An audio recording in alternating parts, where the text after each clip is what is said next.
The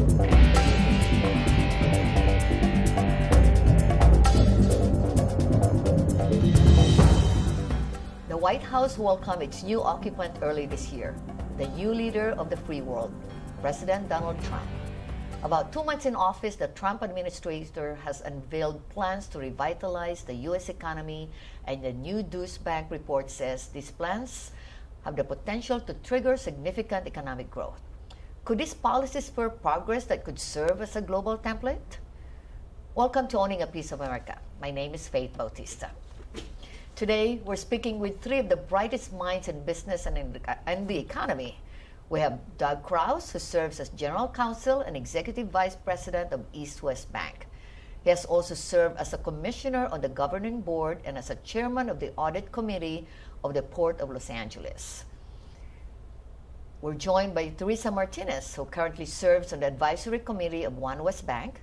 She also serves on the advisory committee of the Soldiers Project, a nonprofit that serves the veteran community. Our third panelist is Giancarlo Pacheco, the co-founder and CEO of PCA, a full-service Asian marketing and communications agency that has been a leader in providing integrated campaigns for Fortune 1000 companies. He also currently serves in the board of advisors of the National Asian American Coalition. We're thrilled to have a wonderful panel in the show. Welcome, guys. Thank you. Thank you. You know, Doug, Teresa, and Giancarlo, we deal with small businesses a lot.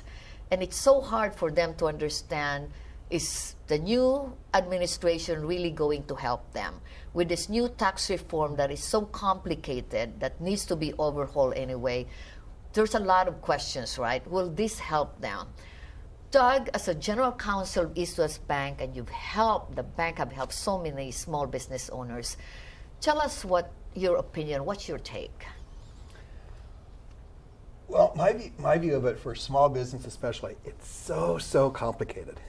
It's so hard to, I think most, businesses should pay some taxes, and I think most of them want to, but it's so hard when, your resources are thin, your time's thin, you need to focus on your customers, your employees, and you're spending your time with your tax accountant trying to figure out the taxes. I think the simplification would be great. Will the banks be a winner or a loser in the new tax reform? That's hard to say. I don't know. Will the small business be a winner? I think they will. Yes. Okay. And indirectly for a bank, to be honest, banks. I guess speaking as a banker, you're in the business of making small business loans. Kind of the course is you ask people for their tax returns. You get a tax return from a small business. It's so complicated. You don't know if they're making money or losing money or what's going on. So, it just makes actually, even though people don't feel sorry for banks, it makes banks' life easier too. I know. And Doug, usually small business owners, and Giancarlo and Teresa, you can add to this, it really doesn't show how much they're making in their income tax return. For especially the minority, especially the micro businesses. Yeah, they really don't put the real income, they put probably more of their expenses than their real income. So as a banker, how do you say that I should not go by income tax returns? Should I go by the way they do business? Should I go by their experiences?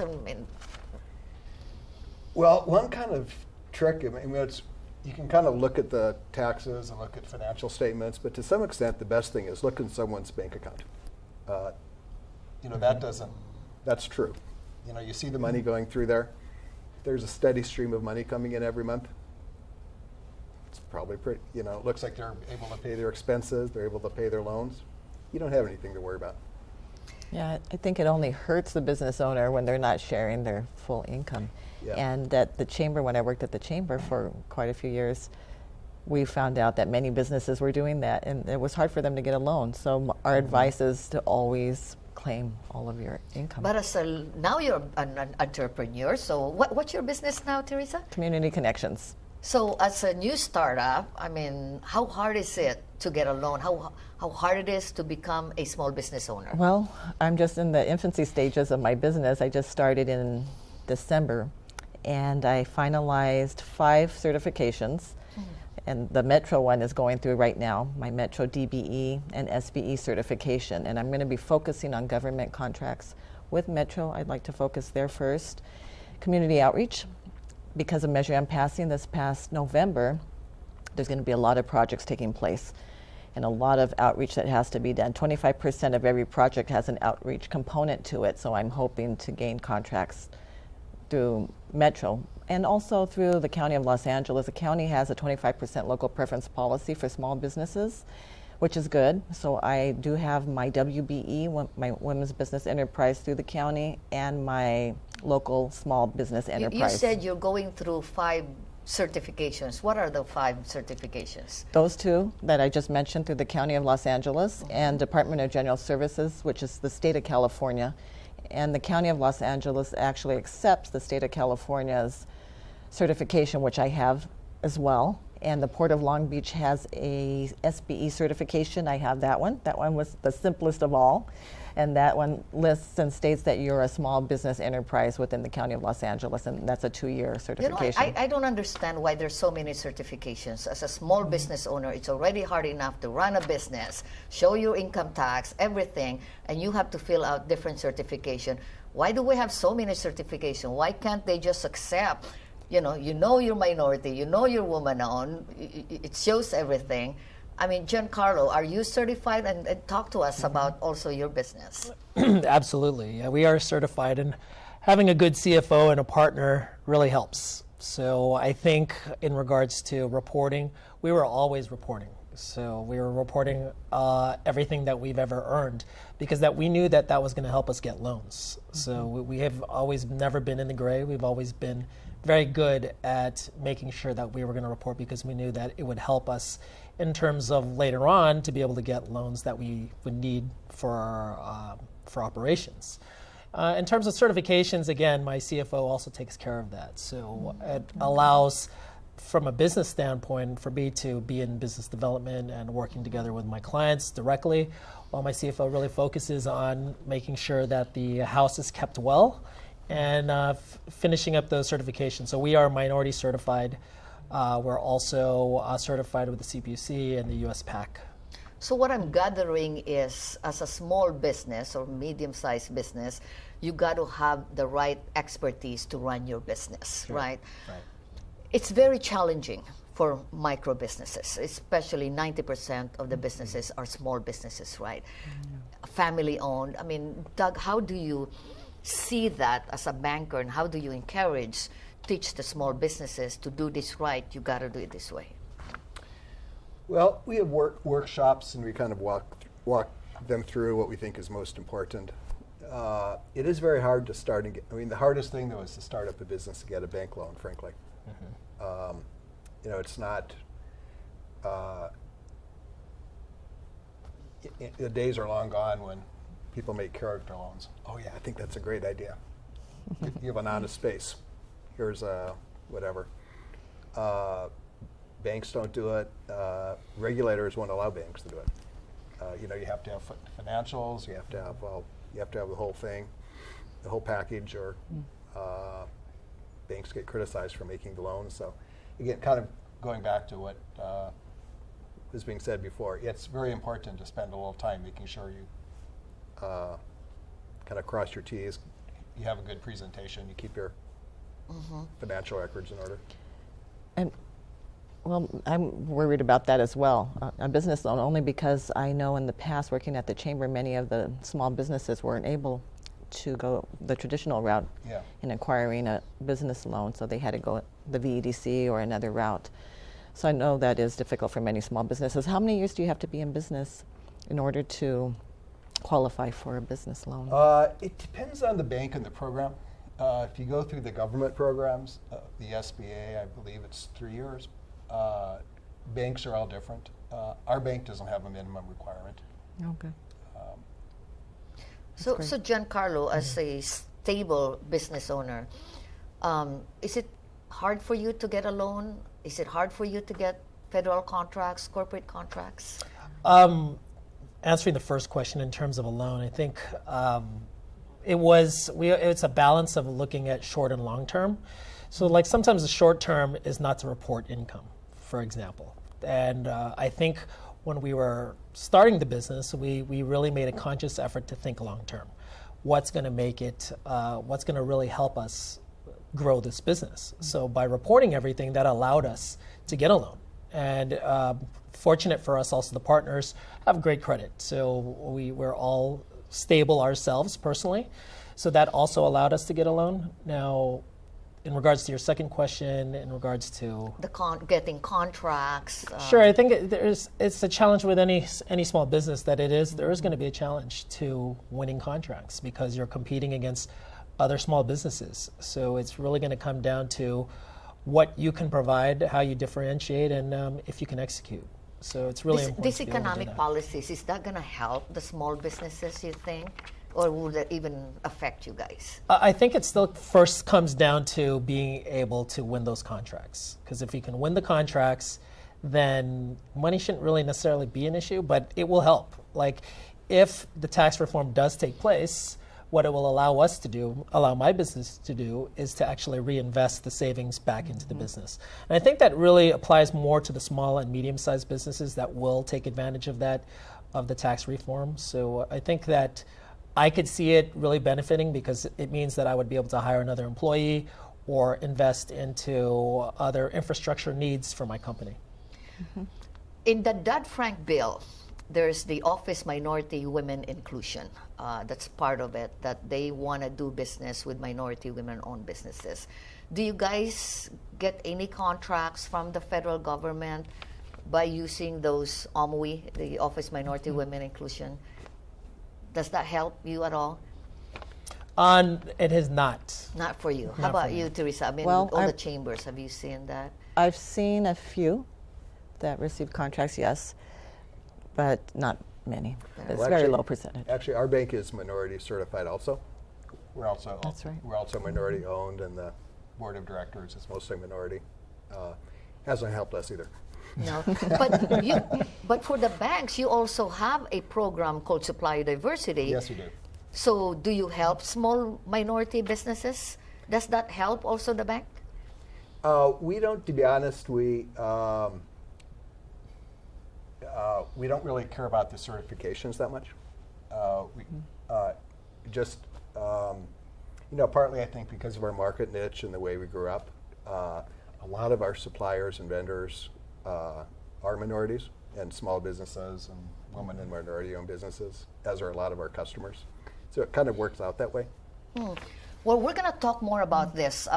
There's going to be a workshop on community development, financial institutions, and this income and wealth inequality. If we don't work together now, the gap will be wider. So, ladies and gentlemen, we'll come back. We'll come back and talk more about on the small business, the policies, and the impact. Thank you for watching Owning a Piece of America. Owning a Piece of America presents Lifestyle with Asian Journal. Hi everybody, welcome to Owning a Piece of America. My name is Ryan Gallagher and we are on location in Laguna Hills today at Pacific Hills Banquet and Catering. With me is Rod and Mona Yako. How are you guys doing today? Wonderful. Great. Good. So tell me a little bit about yourselves because I was looking at your bios, your resumes. You wear a ton of different hats. So I need to know more about you guys. So I am a lawyer, and Rod has been in the healthcare industry, and that is what we were trained in. And we decided that we wanted to do something extra because, those professions weren't enough for us. So, so my brother was getting married, and my mom and my dad were trying to help him find a venue near our house.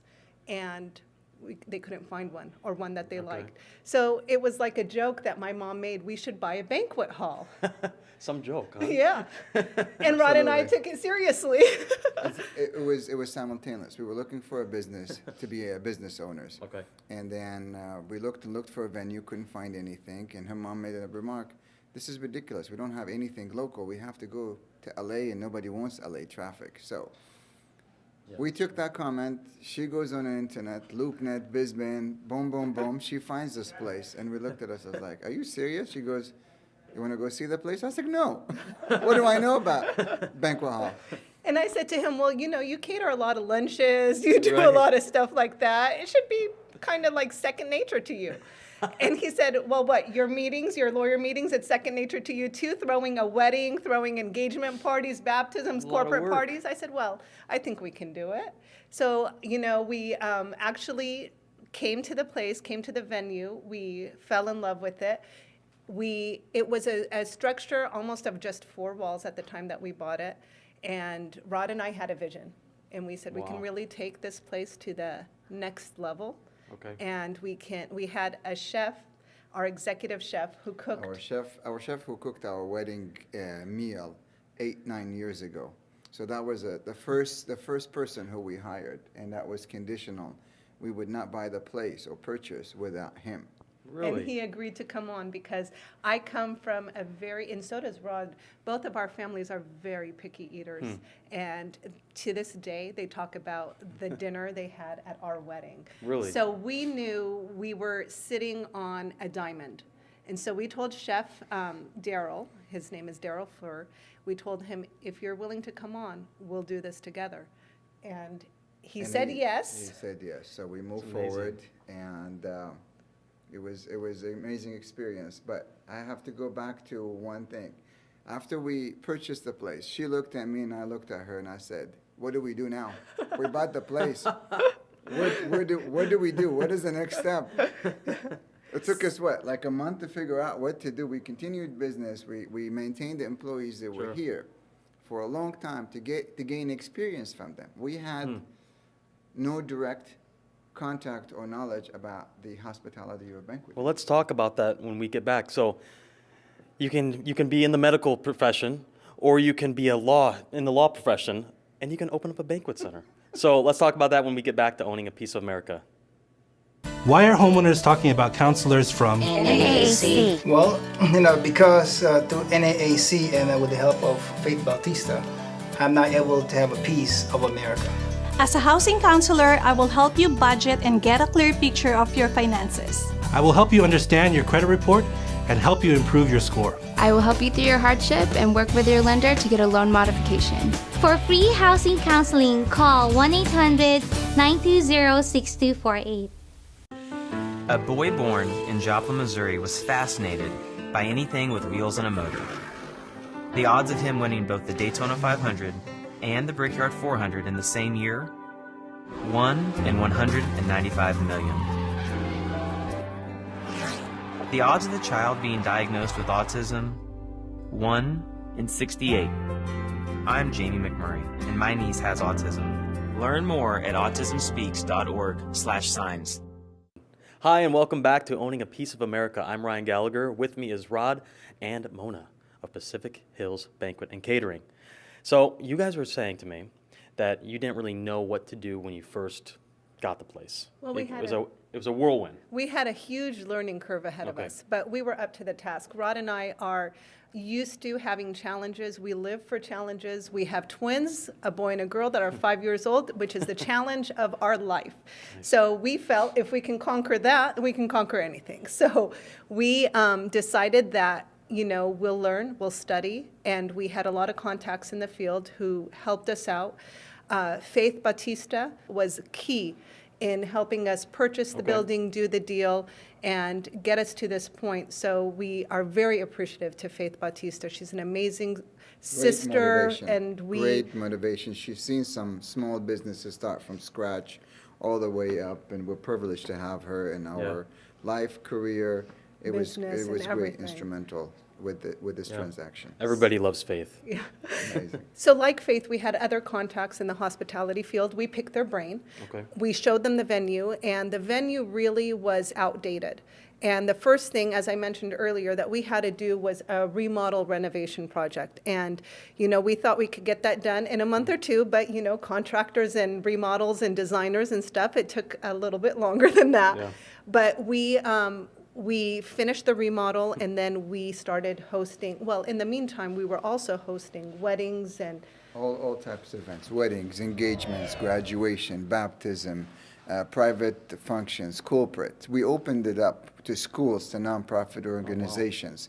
So we reached out to everybody who needs a place. It was amazing how underutilized and unknown space of this magnitude to the general public surrounding this area. A lot of people did not know about it. So Right. we branched after that to catering business. We capitalized on that. A lot of corporations need a lot of events outdoor or elsewhere. Do not need a venue. They wanted the foods. We have a full operating kitchen, a fine dining executive chef. So we capitalized on that. The And we do a lot of next one catering now. led into the entertainment industry, Sure. where we bring in superstars and open it to the public for ticket purchases. Our capacity is huge. We have about 700-800 people capacity in here. We set up stages, we bring lightings and AV and all that stuff, and it's just amazing opportunity. It's more awareness, a lot of people finding out more about us. And that one led into the demand from the public who attended and tried the food from our kitchen, wanted to open a restaurant so they can taste the food on a weekly basis. Daily basis. Any day, daily basis. And they wanted to try the food. So that led to the next project. It has not stopped since we purchased this place, and I don't know if it'll ever stop. You guys are just hard workers. It's like you couldn't find satisfaction in the medical field, or you just wanted to keep going and keep growing, huh? Yeah, you know, I think that there was an element of, you know, when you're in a certain profession and you feel you're at a stalemate. Sure. And I don't want to say that we were at a stalemate in our professions, because our professions are ever evolving, but we just wanted to add another layer onto our life because it wasn't complicated enough. So, but it really, we took the venue from where it was, and we have now beautiful weddings. The capacity is 700-800 banquet style. That's with tables and chairs and a dance floor. Theater style is 1,300. It's a 10,000 square foot just ballroom. Can be divided in half, so you can have a small party here, which would be for about, or they use it as a ceremony room too. So we have a dividing wall, and then you can use it as a ceremony, a smaller party for 100 people, and then the bistro. The indoor dining also gets booked for private events, and we can have parties for 20 people to 70 people in the bistro. Here you can have 100 to 150. Amazing. Or you can open up the whole ballroom for 800 people or 1,300 theater style. So we really, we felt like we have a diamond in the rough, and we just had to rough out those edges so that the diamond will show. Sure. Well, And we have to thank a lot of people who were instrumental to helping us through the last 4 years. 4 years. So it So was you've had this place for 4 years. for about 4 years now, yeah. Okay, nice. Yeah. It's been on the up and up.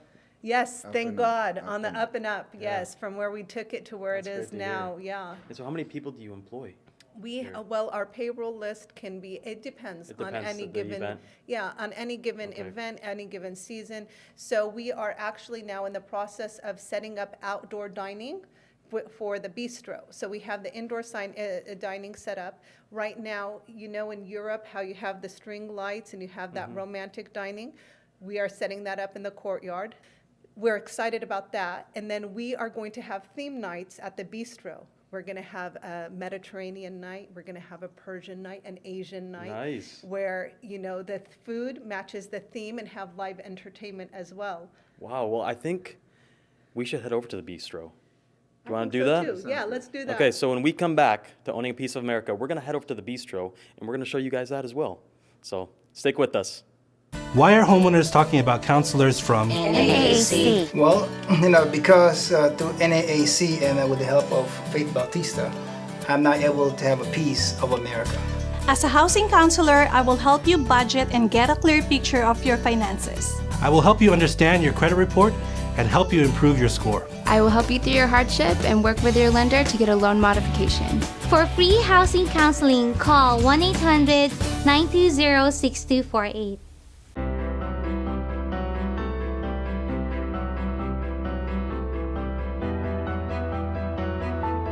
Body language can tell you all sorts of things.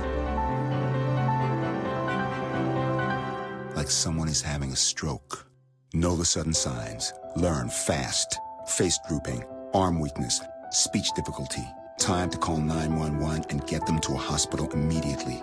Learn the body language and spot a stroke fast.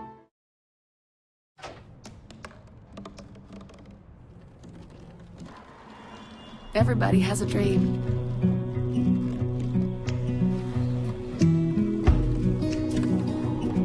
Mine was to see the ocean. And with a little help, I made it.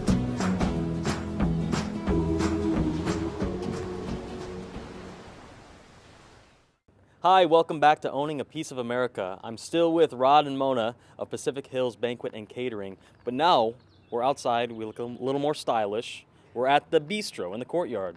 Tell us about the bistro. So this bistro was a new project that we took on. This space right here, which is part of the bistro, which is now the bistro, was actually under a previous tenant. Okay. So they left the property about last year, and we just jumped on the space. Oh, nice. The reason being is that everybody raves about Chef's Food, so we wanted to be able, like Rod said earlier, to kind of give people Chef's Food on a daily basis. So we decided our kitchen is open only for banquets. It's going to be open every day.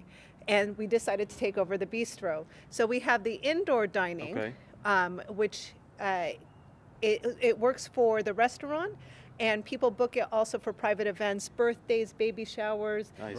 bridal showers, A little bit smaller venues, about okay. 20 to 70 people. You can put a dance floor in there. You can do a no dance floor. Sometimes corporations use it for meetings. Presentations. Yeah. Okay, so explain where we are logistically in comparison to the big venue. So this is, the big venue is through those double doors, and the bistro is through these double doors. And this is our courtyard. So this is our outdoor dining space for the bistro. It's like the entrance into the entrance. And into when we both. have a private event, usually we close the bistro down. We decorate it. We put some lounge furniture, some cocktail tables, some chairs. Those who want to smoke, they can come out in the cocktail area, smoke. So by adding the restaurant into it, we gained exclusivity with the courtyard use. Like she mentioned, before it was part of another business. They moved out. Right. We capitalize on the opportunity to have exclusive right to this courtyard, so we can decorate it anytime we want to. Bistro/banquet hall event. We'll be having live entertainment out here in the summer nights. We're going to be having our themed nights, like we said earlier. We'll have entertainment both inside the lounge area, the dining area. We'll have live music out here. We want to bring the summer nights, the California feel, to Pacific Hills. We're in Laguna Hills already. I mean, Pacific Hills. Yeah. Pacific Hills, Laguna Hills. Exactly. And what kind of food do you guys serve and is it like a cafe food? Is it full service? It's full service, and amazing. we had. Okay, so we do our concerts, right? Primarily, our concerts have been for superstars from overseas. Okay. So we had a Mediterranean chef that was incredible. So our bistro is our executive chef's American cuisine, and we added the Mediterranean menu to it. So we're a hybrid. Man, so you guys are now restaurant owners. Yeah. You have catering business, you have a banquet business, you have two Entertainment. kids, entertainment. Wow, you guys just do it all. From a lawyer in a medical field. That's amazing, and it's a beautiful, beautiful venue. Thank you. Well, thank you. We actually are very happy with it, only because the people who we have gotten to know have just filled our lives. Isn't that amazing? The friendships that we have, when somebody gets married at Pacific Hills, they become part of our family. And, we love seeing them come and have dinner with, and see their children and the results of their wedding at Pacific Hills, and grow with us as we grow. So it's amazing what it's done to our lives. Wow. So, thank you guys so much for letting me come and interview you guys. You. Thanks, I really appreciate it. And, if you guys want to meet some great, great people, then book your next event here at Pacific Hills or just come and eat. Thanks for joining us with Owning a Piece of America. I'm Ryan Gallagher, and you guys have a great day.